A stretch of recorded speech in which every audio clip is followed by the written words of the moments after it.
最後は国家による自由、社会権です。人民は市民革命によって国家権力の介入や干渉から解放されて自由になりました。この自由はリバティの方の自由ですね。そして、その国家権力に人民が参加できるよう政治に参加する権利、つまり参政権も獲得しました。これによって自由権とこちらですね、国民主権が確立したのです。ところが、この段階が進むと、今度は国家からの積極的な介入を求めるようになるのです。それが国家による自由、社会権です。自由になった社会は開放的で前向きで可能性に満ちた状態がイメージできますが、現実的には各個人によって能力や財力に差があります。この状態で自由を実現してしまうと、競争社会の中、格差が生まれてしまうのです。競争が進めば進むほど、貧富の差は拡大し、競争に負けた企業の倒産件数は増え、失業者も増えていきます。これを資本主義の矛盾と言います。しかし、国家権力から自由を獲得した産業革命後の社会では、この自由競争を守るためのガードマン的な機能、国防と治安維持しか備えていない政府が多くありました。これを小さな政府とか夜景国家と呼ぶんですが、この小さな政府では弱い人を誰も助けてくれません。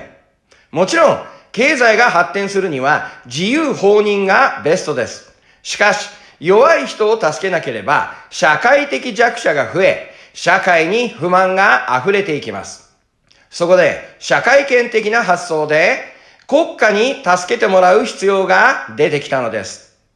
この社会的な不平等の解決のため、二つのタイプの国家が現れました。一つは、労働者が農民と同盟して、資本主義経済を廃止し、社会主義経済を選択したロシアです。ロシアは社会主義革命を起こし、社会主義の体制を取ることで、社会的不平等をなくそうとしました。この革命によって、ソビエト社会主義共和国連邦が成立したのです。日本の学校では、この社会主義体制については、詳しく中身は勉強しません。社会主義の国やそれにまつわる人物を歴史分野で学習する程度です。こんな話をするとまた教室が炎上してしまいますが、最初の導入でお話しした通り、国によって学習する内容が違うということで覚えておいてください。少し話がそれましたが、二つのタイプのもう一つの方、それは社会主義革命に失敗したドイツで1919年に建設されたワイマール共和国でした。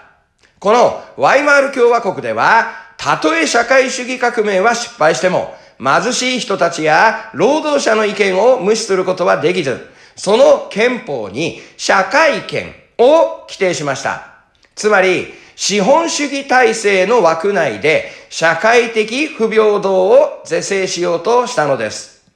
このワイマール共和国のワイマール憲法は世界で初めて社会権を規定した憲法と言われ、この憲法には人間たるに値する生活の保障が規定されていました。これを生存権と言います。生存権のために社会保障や公共事業を通じて貧しい人たちを助ける政府が生まれていくのです。ただ、不平等をなくそうとするには貧しい人たちを救うだけでは足りません。当然、強者、強い者たちを規制する必要も出てきます。そこで生まれたのが、こちら、公共の福祉という発想でした。これは、人権相互の矛盾衝突を調整するための公平の原理と、難しい表現ですが、わかりやすく言うと、社会全体の利益という意味で使われる言葉です。そして、この社会全体の利益を個人の利益に優先するものと規定すれば、強者、強い者の規制につながります。強者が個人の利益を追求することによって、他のみんなが不幸になったら、それは公共の福祉に反するということになり、不平等是正ができるのです。このように不平等をなくすために、国民生活に積極介入する国家を、日本語では大きな政府とか福祉国家と呼んでいます。1930年代、世界大恐慌が起きました。先ほどお話しした社会主義の道を進んでいたソ連では、世界恐慌の影響を受けなかったそうですが、資本主義体制の国家では、この大恐慌をきっかけに社会権が注目されるようになっていくのです。そしてこの後、社会主義体制を取った国々と、資本主義体制に社会権を取り入れた国々と、この二つの陣営で睨み合う東西冷戦の時代が訪れるのです。ここで一度まとめましょう。こちらです。絶対王政の時代、17世紀から18世紀、国家からの自由。市民革命によって自由権が確立します。自由権のことを成立した時代から18世紀的権利と呼びます。次に19世紀、国家への自由。普通選挙運動によって様々な人たちが政治に参加する権利、参政権を獲得していきます。この参政権のことを成立した時代から19世紀的権利と呼びます。最後に1930年代、国家による自由。1919年のワイマール憲法で規定され、その後、世界大恐慌が起こり、社会権が求められるようになります。この社会権のことを成立した時代から20世紀の権利と呼びます。いかがですか？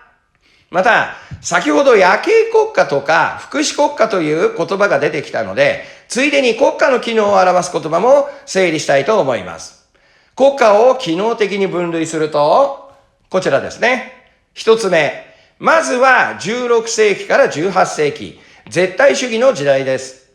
この頃の国家は国民の人権を抑圧したり、君主の考える福祉を押し付けたりするために、警察力が乱用されました。このような国家機能を警察国家と日本語では呼んでいます。そして19世紀、市民革命によって自由権を獲得すると、資本主義が発展していきます。この頃の国家の任務は、治安や国防など、国民の生命を守る最小限のものとして、市民社会は国家の干渉がない自由放任が良いとされました。このような国家機能を夜景国家と日本語では呼んでいます。